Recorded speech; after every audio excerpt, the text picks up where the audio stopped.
নমস্কার, story officially চ্যানেলে আপনাদের প্রত্যেককে স্বাগত। আমি আজকে শ্রীমদ্ ভাগবতে আত্মদেবের ব্রাহ্মণ আত্মদেবের কাহিনী বলছি। এই আত্মদেবের কাহিনী আমাদেরকে শ্রীমদ্ ভাগবতে শিক্ষা দেয় যে আমরা অনেক সময় যেটা আমাদের জীবনে হয়তো আমরা পাচ্ছি না, যেটা আমাদের জীবনে হয়তো নেই, কিন্তু আমরা সেইটাকেও পাওয়ার জন্য জোর করে সেটাকে পেতে চাই। কিন্তু এই আত্মদেবের কাহিনীর থেকে এবং আত্মদেবের উপাখ্যান থেকে আমরা এই শিক্ষা পাই যে জীবনে যেটা পেয়েছো সেটাকে নিয়েই সন্তুষ্টভাবে জীবন কাটাতে হয়, তাহলেই জীবন সুখ এবং শান্তি সব কিছু থাকে। কিন্তু যেটা নেই সেটাকে জোর করে না পাওয়ার চেষ্টা করাটা, সেটা নিজের দুঃখকে টেনে নিয়ে আসা। কিন্তু আমরা সেটা বুঝি না। আমরা আমাদের জীবনে যেটা আছে সেটাকে মূল্য না দিয়ে আমাদের জীবনে যেটা নেই সেটার পেছনে আমরা ঘুরতে থাকি। তাই আত্মদেব তিনি ছিলেন ব্রাহ্মণ এবং ভগবানের তিনি জ্ঞানী ছিলেন এবং তার ভগবানের প্রতি রুচি এবং ধর্মজ্ঞান সম্পূর্ণ সব কিছুই তিনি ছিলেন। কিন্তু তারপরেও আত্মদেবের জীবনে তার কোনো সন্তান ছিল না। এটাই ছিল তার সবচাইতে দুঃখের কারণ। এবং আত্মদেব এক সন্তান ছিল না বলে বড়ই দুঃখ পেত। তিনি অনেক রকম নানা রকম উপায় সব কিছু করার পরও তার জীবনে সন্তান প্রাপ্তি হয়নি। কিন্তু আত্মদেব সেই যেই সন্তান তিনি তার নেই, কিন্তু তার সন্তান পেতেই হবে। আত্মদেব তার সন্তান নেই বলে একদিন তার এতটাই দুঃখ হয়, সে এক নদীর ধারে সে নিজে প্রাণ ত্যাগ করবে নদীতে, সেই উদ্দেশ্যে সে যায়। কিন্তু যখন একজন ব্রাহ্মণ তিনি নদীতে প্রাণ ত্যাগ করবে, আস্তে আস্তে গভীর জলে যাচ্ছে যে সে ডুবেই তার প্রাণ ত্যাগ করবে, সেই সময় সেই পথ দিয়ে এক সন্ত সাধু তিনি যাচ্ছিলেন। তিনি আত্মদেবকে দেখে বলে, হে ব্রাহ্মণ, তুমি জানো না যে তোমার এই শরীর প্রাণ তুমি কেন ত্যাগ করছো? কেন তুমি নিজের আত্মাকে হত্যা করছো? তুমি জানো না যে আত্মহত্যা মহাপাপ, আর তুমি সেটা করতে চলেছ একজন ব্রাহ্মণ হয়ে? কি তোমার দুঃখ? তখন আত্মদেব বলে যে তার কাছে যে আমার কোনো সন্তান নেই, তাই সন্তান নেই সেই জন্য আমি আমার প্রাণই ত্যাগ করছি। এই কারণে আমি সন্তান আমার একটা লাগবেই। কিন্তু সেই সাধু তখন আত্মদেবকে বোঝায় যে তুমি সন্তান দিয়ে কী হবে? সন্তান দিয়ে কী হবে? তোমার সন্তান তোমার ভাগ্যে যদি না থাকে, না থাকলো, সেটা নিয়ে দুঃখ না করে তোমার জীবনে তুমি ভগবানকে জুড়ে ভগবানের নাম জপ তপ এবং এগুলো করে তুমি জীবন কাটাও। তোমার সন্তান নেই তার জন্য তুমি প্রাণ ত্যাগ করবে কেন? কিন্তু আত্মদেব কিছুতেই বোঝে না। আত্মদেবকে যখনই বোঝাচ্ছে যে না, আপনি আমাকে আমার সন্তান যাতে হয় সেই কোনো উপায় আপনি আমাকে বলুন। কিন্তু তখন সেই সাধু, সে হলো ত্রিকালজ্ঞী সাধু, সে কী করে, চোখ বন্ধ করে সে দেখে এবং আত্মদেবকে বলে যে তোমার তো এই জন্মে সন্তান যোগই নেই, এমনকি তোমার 7 জন্ম সন্তান যোগ নেই। তাই তুমি বৃথা এই চেষ্টা না করে, নিজের প্রাণ ত্যাগ না করে তুমি ভগবানের দিকে তপস্যা জপ তপ এগুলো করো। যেটা নাই, যেটা তোমার ভাগ্যে যোগই নেই, সেটাকে পাওয়ার জন্য তুমি এই এত কিছু করছো কেন? যেটা ভাগ্যে যতটুকু পেয়েছো সেটাকে নিয়েই সুখে থাকো। কিন্তু আত্মদেব কোনো কথাই বোঝে না। তখন বলে যে আমার যদি কোনো আপনি সন্তানের কোনো একটা ব্যবস্থা করুন। কিন্তু তার ৭ জন্ম সন্তান যোগী ছিল না আত্মদেবের। কিন্তু সেই সাধু তার নিজের সমস্ত পুণ্য ফল দ্বারায় একটা ফল আত্মদেবকে দেয়, যে তুমি এই ফলটাকে তুমি তোমার পত্নীকে খাইয়ে দিবে, আর তোমার পত্নীকে খেতে বলবে, আর তোমার পত্নী যেন এই ফলটা গ্রহণ করে এবং যতক্ষণ এই ফলটা গ্রহণ করবে এবং তাতে সে গর্ভবতী হবে, আর গর্ভবতীর সময় সে যেন কোনো মিথ্যা কথা, কোনো ছল চাতুরি এগুলো কোনো কিছু না করে এবং ভালোভাবে থাকে, শ্রদ্ধার সাথে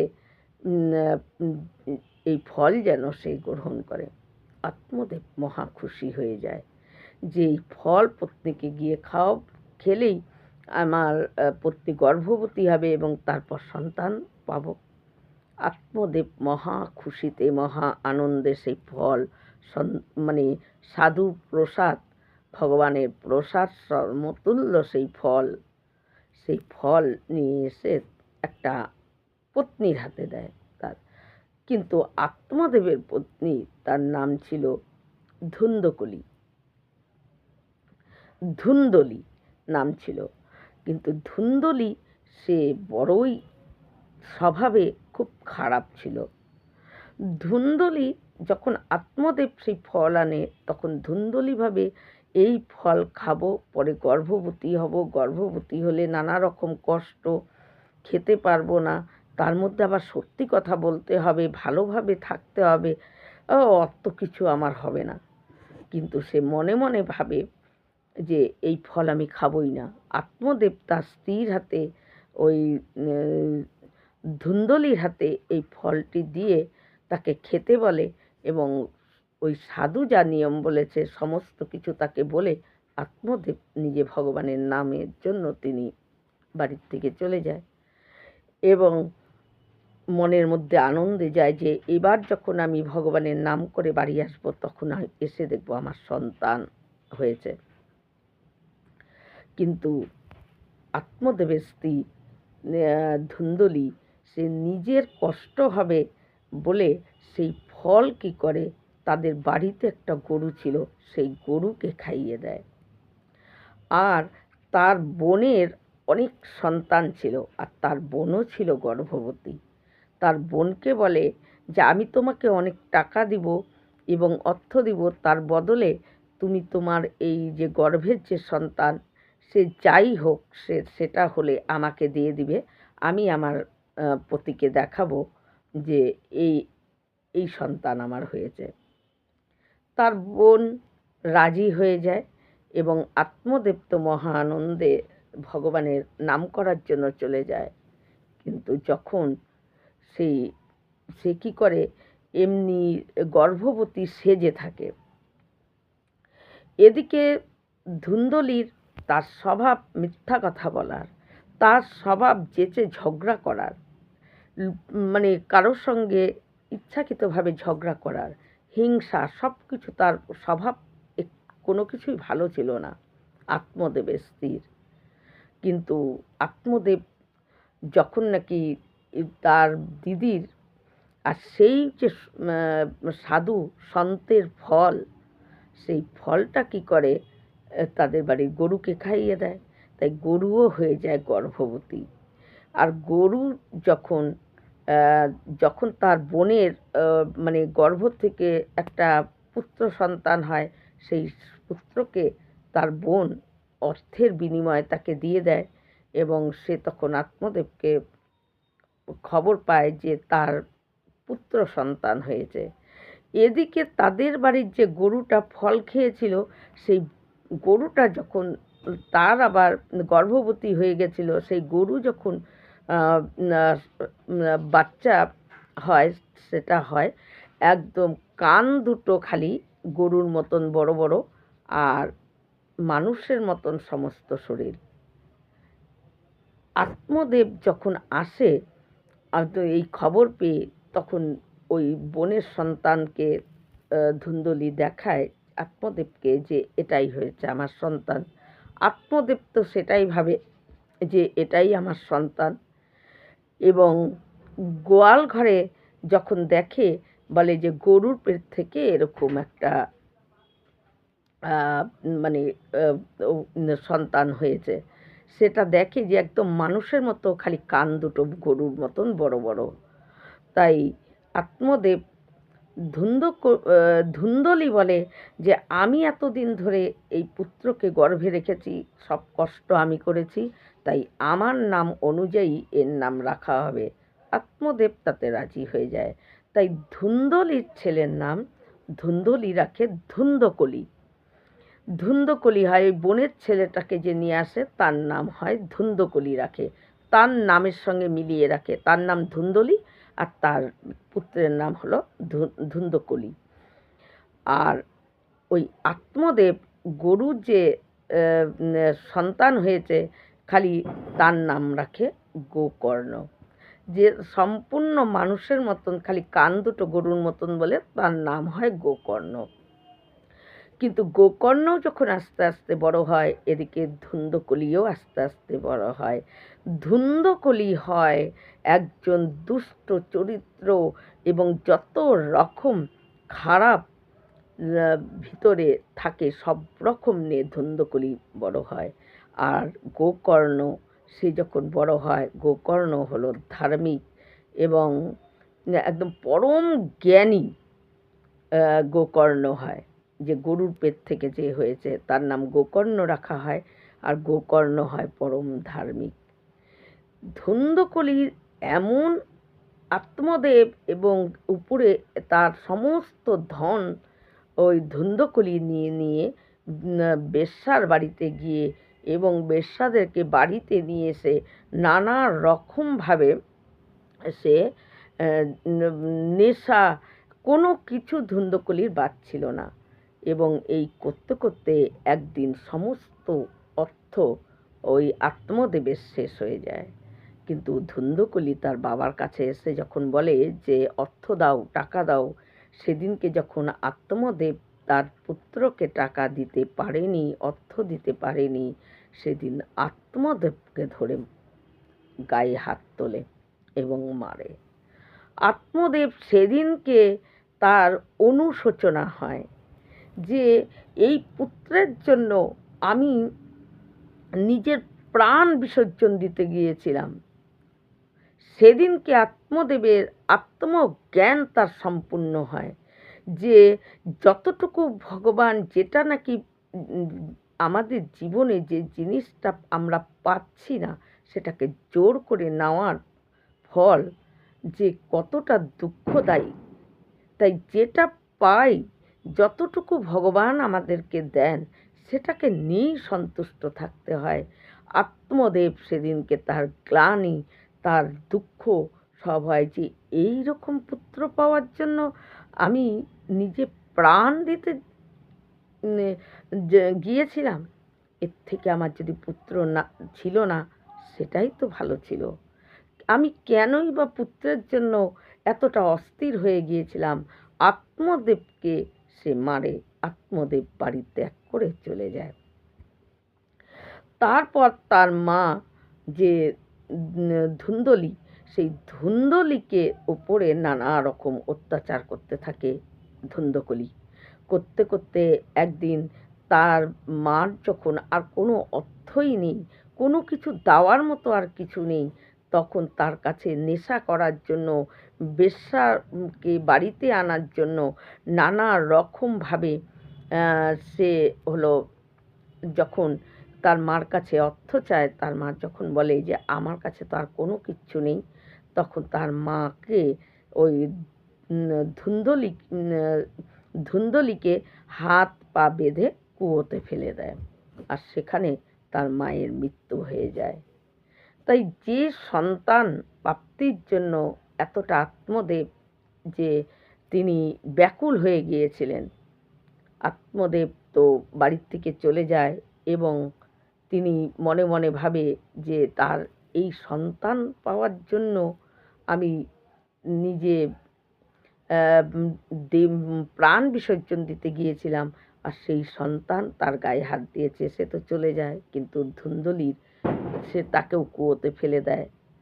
তারপর যতটুকু তার অর্থ ছিল, বাড়িতে যে সমস্ত কিছু করে সে নানা রকম ওই বেশ্যাদেরকে নিয়ে এসে বাড়িতে তিনি যখন থাকেন, ওদেরকে নিয়ে থাকেন, কিন্তু যখন সেই বেশ্যাদেরকে তিনি টাকা চায়, তার সমস্ত যা কিছু সম্বল ছিল সব কিছু নিয়ে জ্বলন্ত খড়ি, মানে কাঠ, জ্বলন্ত কাঠ ধরিয়ে ওই ধুন্দকলির মুখের মধ্যে দিয়ে দেয় জীবিত অবস্থায় বেশ্যারা, এবং ধুন্দকলিও মৃত্যু হয়ে যায়। ধুন্দকলির মৃত্যু হওয়ার পর তার এতটা পাপ কাজের জন্য, জীবনে কোনো পুণ্য, কোনো ভালো কাজ না করার জন্য, পিতা মাতার উপর এই গায়ে হাত তোলা, পিতা মাতাকে অসম্মান করা, এই তার দূর থেকে দুষ্ট কার্যের জন্য তা সে হয় পেটজনি পায়। কিন্তু গোকর্ণ তিনি তো মহাপণ্ডিত জ্ঞানী। গোকর্ণ একদিন অধ্যয়ন করছেন পুঁথি, মানে পুরাণ যে অধ্যয়ন করছেন, সেই সময় গোকর্ণ কী করে, যে ধুন্দকলির এবং তার ধুন্দকলির যাতে আত্মা শান্তি হয়, উদ্ধার হয়, তার জন্য গোকর্ণ কী করে, ধুন্দকলির নামে গয়াতে যায়। গয়াতে গিয়ে ধুন্দকলির নামে পিণ্ড দান করে। পিণ্ড দান করাতে ধুন্দকলি, গোকর্ণ ভাবে যে ধুন্দকলির তিনি দুষ্ট ছিল, আমি গয়াতে গিয়ে পিণ্ড দান করেছি, তাহলে ধুন্দকলি হয়তো মুক্তি পেয়ে যাবে। তাই সে ধুন্দকলির নামে গয়াতে পিণ্ড দান করে তিনি যখন বাড়িতে আসেন, এসে তিনি অধ্যয়ন করছেন, কিন্তু তিনি দেখেন, গোকর্ণ দেখে যে বিভিন্ন রকম ছায়া, বিভিন্ন রকম মূর্তি তার সামনে বারবার আসছে। সে তখন বলে, কে তুমি, কে তুমি? বিভিন্ন ছায়ার রূপে তুমি বারবার এখানে আসছো। তখন সেই ছায়ার রূপ থেকে গোকর্ণকে বলে যে, দাদা আমি ধুন্দকলি। বলে, তুমি ধুন্দকলি? আমি তো গয়াতে গিয়ে তোমার নামে পিণ্ডদান করে এসেছি, তুমি উদ্ধার হওনি? তখন ধুন্দকলি বলে যে, দাদা আমি এতটা পাপ করেছি, এতটা দুষ্কর্ম আমি করেছি, যে গয়াতে পিণ্ড দেওয়ার পরও আমি উদ্ধার হতে পারিনি, আমার মুক্তির ব্যবস্থা করো, আমার খুব কষ্ট হচ্ছে। গোকর্ণ তখন বুঝতে পারে যে এ পেটজনিতে চলে গেছে, গয়াতে পিণ্ড দেওয়া পরও এত দুষ্কর্মের জন্য, জীবনে একটা ভালো কাজ না করার জন্য, সমস্ত খারাপ দুষ্কর্ম করার জন্য এ গয়াতে পিণ্ড দেওয়া পরও উদ্ধার হয়নি। গোকর্ণ তখন সবার কাছ থেকে পরামর্শ নিয়ে তখন গোকর্ণকে পরামর্শ দেয় যে সপ্তাহব্যাপী শ্রীমদ্ ভাগবত পাঠ করো। আর সেই শ্রীমদ্ ভাগবত 7 দিন পাঠ পূর্ণ হয়ে গেলে গোকর্ণ আত্মা সে মুক্তি পাবে। তখন গোকর্ণ কী করে, শ্রীমদ্ ভাগবত 7 দিনের ব্যাপী পাঠের আয়োজন করে, এবং আয়োজন করে গোকর্ণ যখন সেই শ্রীমদ্ ভাগবত পাঠ করে, এবং তখন বলে যে তুমি সেটাকে শ্রবণ করো। কিন্তু ধুন্দকলি বলে, দাদা আমি এক জায়গায় টিকেই থাকতে পারি না, তাই আমি কি করে শ্রবণ করব, আর শ্রবণ না করলে তো আমার উদ্ধার হবে না। তখন গোকর্ণ কী করে, যে একটা শ্রীমদ্ ভাগবত 7 দিন পাঠ হচ্ছে, 7 গাঁট যুক্ত একটা বাঁশ গেড়ে দেয় মাটিতে। বলে, তুমি যেরকম স্থির হতে পারো না, তুমি তোমার শরীর নিয়ে এই বাঁশের মধ্যে ঢুকে পড়ো। প্রত্যেক দিন এক দিন করে শ্রীমদ্ ভাগবত পাঠ হবে, আর তোমার একটা করে গাঁট ভেঙে পড়ে যাবে। এই করতে করতে 7 দিন যখন পূর্ণ হবে, তোমার সম্পূর্ণ গাঁট ভেঙে পড়ে যাবে এবং তুমি উদ্ধার হয়ে যাবে। গোকর্ণ যখন সেই শ্রীমদ্ভাগবত 7 দিন ধরে পাঠ আয়োজন করে এবং নিজে পাঠ করেন, তখন প্রত্যেক দিন ওই বাঁশের মধ্যে থেকে একটা করে গাঁট পড়ে যায়। কিন্তু শেষের দিন একদম বিমান আসে, বিমান এসে ধুন্দকলিকে নেওয়ার জন্য সেই বিমানে করে ধুন্দকলি নিজে মুক্তি পেয়ে যায় এবং একদম বৈকুণ্ঠ ধামে ধুন্দকলি চলে যায়। তাই মৃত্যুর পর অনেক সময় গয়াতে গিয়ে পিণ্ড দান করার পরও আত্মা শান্তি পায় না, মুক্তি পায় না, যদি তার এতটাই দুষ্কর্ম থাকে। তখন শ্রীমদ্ভাগবত 7 দিন ব্যাপী পাঠই হলো এই মুক্তির সবচাইতে উত্তম বিষয়। যদি 7 দিন শ্রীমদ্ভাগবত ওই মানুষের উদ্দেশ্যে আয়োজন করা হয়, তাহলে তার মুক্তি হয়ে যায়। আসলে এই শ্রীমদ্ভাগবতে আত্মদেবের কাহিনী থেকে আমাদেরকে শিক্ষা দেয়, জীবনে যেটা জোর করে কোনো কিছু নেওয়াটা ঠিক না। যেটা আসছে জীবনে ঠিক আছে, সেটাকে আদর সম্মান করো, কিন্তু যেটা জীবনে প্রাপ্তি নেই, সেটা নেই তো নেই, সেটাকে মেনে নাও। জোর করে নেওয়াটা ঠিক না। তাই এই আত্মদেবের কাহিনী থেকে আমরা এই শিক্ষাই পাই। এই রকম ভিডিও পাওয়ার জন্য আমার চ্যানেলটিকে সাবস্ক্রাইব করবেন। নমস্কার।